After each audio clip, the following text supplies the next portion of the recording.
नमस्कार. जय भीम जय शिवराय मित्रांनो. संदीप कांबळे ऑफिशियल या यूट्यूब चॅनलमध्ये आपलं मनापासून स्वागत. या व्हिडिओच्या माध्यमातून अतिशय महत्त्वाची अशी माहिती बघणार आहोत. संदीप कांबळे ऑफिशियल या चॅनलमध्ये शिक्षक भरती व शैक्षणिक घडामोडीच्या माहितीसाठी अतिशय अद्ययावत आणि अधिकृत माहितीसाठी अद्याप आपण चॅनलला जर सबस्क्राईब केलं नसेल तर तात्काळ सबस्क्राईब करा आणि भावी शिक्षकांपर्यंत आपल्या समूहामध्ये चॅनलची लिंक म्हणा किंवा व्हिडिओची लिंक पाठवा. या व्हिडिओच्या माध्यमातून अतिशय महत्त्वाची, गेल्या व्हिडिओमध्ये तुम्हाला सांगितलं होतं की शिक्षण मंत्री यांची एक मीटिंग जी आहे ते काल होणार होती. त्या अनुषंगाने आपण टेलिग्रामला तशी पोस्ट टाकलेली पण आहे. त्याचं काय झालं आहे काय नाही, तर या अनुषंगाने बऱ्याच लोकांचे मला कॉल्स होते की सर कालपासनं मीटिंग तरी यशस्वी झाली, बाब आनंदाची आहे, मात्र याने नेमका फायदा काय होणार आहे शिक्षक भरतीसाठी, कशा पद्धतीचा त्या ठिकाणी फायदा होणार आहे. तर मित्रांनो, कालच्या मीटिंगमुळे काल विधानभवनामध्ये जे शिक्षण मंत्री दादासाहेब भुसे, उदय सामंत मंत्री, सोबत नितेशजी राणे साहेब, त्यासोबत सगळ्यात महत्त्वाचं शिक्षक आमदार ज्ञानेश्वरजी म्हात्रे साहेब यांच्याकडे अनेक वेळा आपण असा पाठपुरावा केलेला होता की नवीन संच मान्यता 15 मार्च 2024 ही जी संच मान्यता आहे त्यात पावसाळी अधिवेशनामध्ये स्वतः शिक्षण मंत्र्यांनी स्थिथिलता आणण्याचा त्या ठिकाणी शब्द दिला होता, मात्र अद्यापही त्यामध्ये स्थिथिलता आली नव्हती. आणि या अनुषंगाने जी आहे ते आपण रीतसर अशी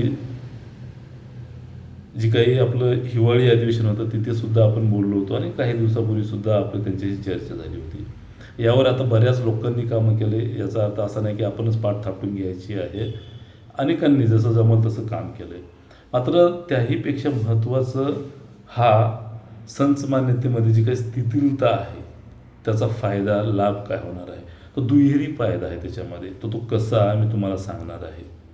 तर मुळामध्ये कोकणामध्ये विरळ वस्ती, लोकवस्ती जी आहे ती प्रचंड मोठ्या प्रमाणात विरळ असते आणि डोंगराळ भाग असल्यामुळे त्या ठिकाणी अनेक खेडेपाडी आणि विरळ लोकवस्ती असल्यामुळे तिथे गाव, तिथे शाळा ही शासनाची जी काही योजना आहे तिथल्या शाळेमध्ये भौगोलिक परिस्थितीच्या नुसार पटसंख्या वाढत नाही. शासनाचं धोरण आहे की पटसंख्या वाढवा, मात्र भौगोलिक स्थिती जी आहे तिथलं जीवनमान जे आहे या सगळ्या बाबी जे आहेत काल मीटिंगमध्ये शिक्षण मंत्री महोदयांना त्या ठिकाणी अवगत करण्यात आले.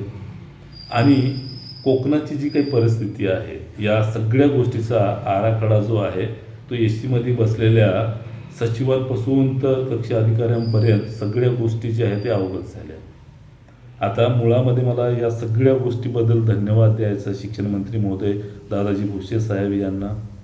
सोबतच मला सगळी जी काही त्या ठिकाणी मंत्री महोदय उपस्थित होते या सगळ्यांना संदीप कांबळे ऑफिशियल चॅनलकडनं धन्यवाद द्यायचा आहे. खूप चांगला निर्णय जो आहे तो महाराष्ट्राच्या हितासाठी, विद्यार्थ्यांच्या हितासाठी, पाल्यांच्या हितासाठी, गोरगरीब जे काही पालक आहेत त्यांचे पाल्य जे आहेत ते इतर शाळेमध्ये टाकू शकत नव्हते, तर अशा वस्ती, तांडेपाड्या, डोंगर भागातील, आदिवासी भागातील पाल्यांसाठी जे आहे ते तिथल्या शाळा आता बंद होणार नाहीत आणि RT ॲक्टचं त्या ठिकाणी उल्लंघन होणार नाही आणि त्यांना जे शिक्षण आहे ते मोफत आणि सक्तीचं त्या ठिकाणी मोठ्या ताटमानाने शासन देणार आहे.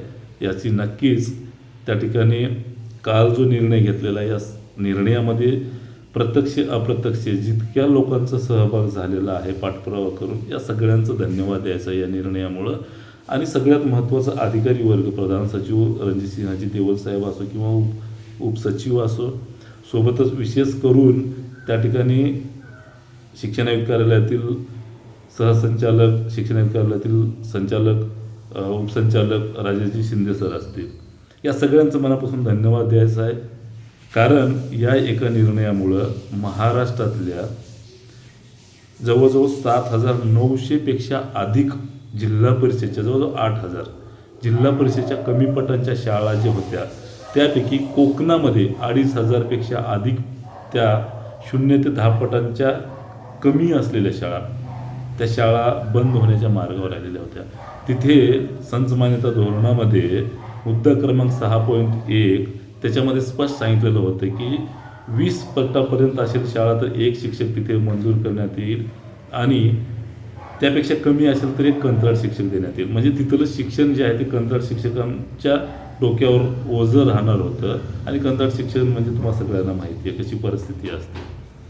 तर त्यामुळं कालच्या निर्णयामुळं जी काही समायोजन प्रक्रिया आहे, शिक्षकांचं अतिरिक्त झालेले नवीन संच मान्यता धोरणानुसार त्यांचं समायोजन इतर शाळेमध्ये केलं जात होतं. म्हणजे तिथल्या जवळपास कोकणातल्या 3,000पेक्षा अधिक शिक्षकांचे समायोजन इतर शाळेत झालं असतं.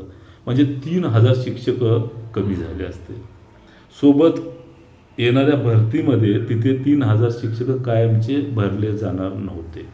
म्हणजे या धोरणानुसार कायमचे शिक्षक भरती किंवा शिक्षकांची त्या ठिकाणी नियुक्त्या होणार नव्हत्या. म्हणून येणाऱ्या काळामध्ये जेव्हा जेव्हा भरती प्रक्रिया होईल तिथे या नवीन संच मान्यता धोरणानुसार अधिकचे 3,000 शिक्षक कायम भरले जातील. कायम तिथले शिक्षक त्या ठिकाणी तिथल्याच शाळेत राहतील, इतर कुठल्याही शाळेमध्ये जाणार नाही. कारण त्या शिक्षकांनी बऱ्याच वर्षापासून तिथे राहिले आणि डोंगराळ भागामध्ये आत्तापर्यंत सेवा जी आहे, समाजसेवा जी आहे ती केली. तिथं त्यांचं राहणं झालं, घर झालं, विद्यार्थ्यांचं शिक्षण सुरू होतं. अशा परिस्थितीमध्ये त्यांच्यावर सुद्धा समायोजनाची पाळी येणं म्हणजे फार एक मोठं संकट होतं. त्यामुळं तिथलं शिक्षण जे आहे विद्यार्थ्यांना तोच शिक्षक हवा असतो. बदली झाल्याच्या नंतर जेव्हा ती शाळा सोडून जातात तेव्हा विद्यार्थी ढसाढसा रडताना आपण बघितलं. कारण जी कन्सिस्टन्सी असते विद्यार्थ्यांची शिक्षकांप्रती असलेलं प्रेम आणि एक वातावरण असते शिक्षणाचं, तर ते अतिरिक्त झाले शिक्षकाचं समायोजन दुसऱ्या शाळेत झाले असते तर कठीण झालं असतं. अजून एक लाभ हा दुहेरी लाभ झाला. म्हणजे जवळपास 7,000 शिक्षकांची भरती इथे होणार. तिहेरी लाभ म्हणजे अजून एक की या कमी पटाच्या शाळा ज्या आहेत ते समायोजित झाल्या होत्या किंवा निर्देश दिले होते समायोजन करण्याचे. समूह शाळा, क्लस्टर शाळा, तर हे क्लस्टर शाळासुद्धा तिथल्या होणार नाहीत. तर म्हणजे तिहेरी लाभ जो आहे तो कालच्या एका निर्णयामुळे झाल्या कारणाने तमाम महाराष्ट्रातील भावी शिक्षक बांधव, तमाम महाराष्ट्रातील पालकवर्ग, पाल्यवर्ग या सगळ्या निर्णय प्रक्रियेमध्ये सहभागी असलेल्या प्रत्यक्ष अप्रत्यक्ष निर्णय घेणाऱ्या समूहाचा आदरणीय लोकांचा मनापासून आम्ही आदर करतो, आभार मानतो, धन्यवाद देतो. आणि हा निर्णय खरंच एक धाडसी निर्णय आहे. कारण नवीन संच मान्यता धोरण हे कोर्टामध्ये सुद्धा राज्याच्या म्हणजे हायकोर्टामध्ये सुद्धा ते प्रकरण जे आहे ते शासनाच्या बाजूने निकाल लागला होता. जरी सुप्रीम कोर्टामध्ये ती प्रकरण असेल त्याची जी काही निकाल येणार असेल ती बाब वेगळी, पण तुर्तास त्यापूर्वी इथली शाळा बंद होणार होत्या, त्या शाळा आता बंद होणार नाहीत. आता पुन्हा याला एक जोडून केवळ हे धोरण कोकणापुरतं न मर्यादित राहता नक्षलग्रस्त राज्यातील नक्षलग्रस्त भाग जो आहे, डोंगराळ जो भाग आहे, जे निकष लावून तिथल्या या शाळा बंद न करण्याचं धोरण घेतलं आहे, अगदी तेच निकष इतर विभागात राज्याच्या सुद्धा लावावं आणि इथल्या सुद्धा शाळा बंद होतानाच्या त्या ज्या बंद होण्याच्या मार्गावर आहेत ते सुद्धा बंद होऊ देऊ नयेत. अशा पद्धतीच्या मागण्या ज्या आहेत ते येणाऱ्या काळामध्ये शिक्षण मंत्री महोदयांकडे मी करणार आहे आणि मला निश्चित खात्री आहे या सगळ्या गोष्टी ज्या आहेत ते नक्कीच मंत्री महोदयांनी योग्य त्या पद्धतीने त्या निकषामध्ये घेऊन पूर्ण महाराष्ट्रातील जी काही नक्षलग्रस्त भाग आहे, आदिवासी भाग आहे, डोंगराळ भाग आहे, वस्ती तांडे आहेत, इथे जी काही भौगोलिक परिस्थिती आहे, जी भौगोलिक परिस्थिती कोकणामध्ये निर्माण झाली होती, पालघर, रायगड, सिंधुदुर्ग, रत्नागिरी या जिल्ह्यातील या मीटिंगमध्ये CEO सुद्धा उपस्थित होते. तर तिथली जी काही परिस्थिती आहे ते त्यांनी पटवून दिली. हीच परिस्थिती जी आहे ती इथल्या जिल्हा परिषदची आम्ही मंत्री महोदयांना सुद्धा राज्यातील जिल्हा परिषदेची परिस्थिती आम्ही पटवून देणार आहोत.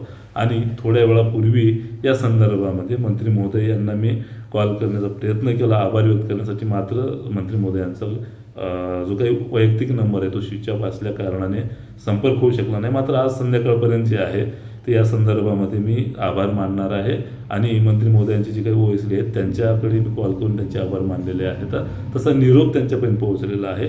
कारण हा निर्णय जो आहे शिक्षक भरतीसाठी, शिक्षकासाठी, विद्यार्थ्यासाठी, पालकांसाठी खूप महत्त्वाचा निर्णय घेतलेला आहे. त्यामुळं जे जे चांगलं होते त्या चांगल्या कामाचं कौतुक केलं पाहिजे, कौतुक करता आलं पाहिजे.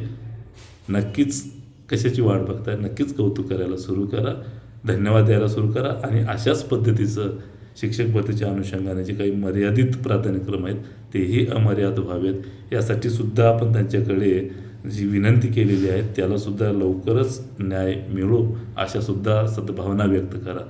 थांबतो. धन्यवाद. जय भीम, जय शिवराय. मित्रांनो, सगळ्यांनी आभार व्यक्त करा आणि हा व्हिडिओ जास्तीत जास्त शेअर करा. आपल्या समूहामध्ये जास्तीत जास्त लोकांपर्यंत माहिती पोहोचू द्या. चांगल्या निर्णयाचं कौतुक होऊ द्या. थांबतो. धन्यवाद.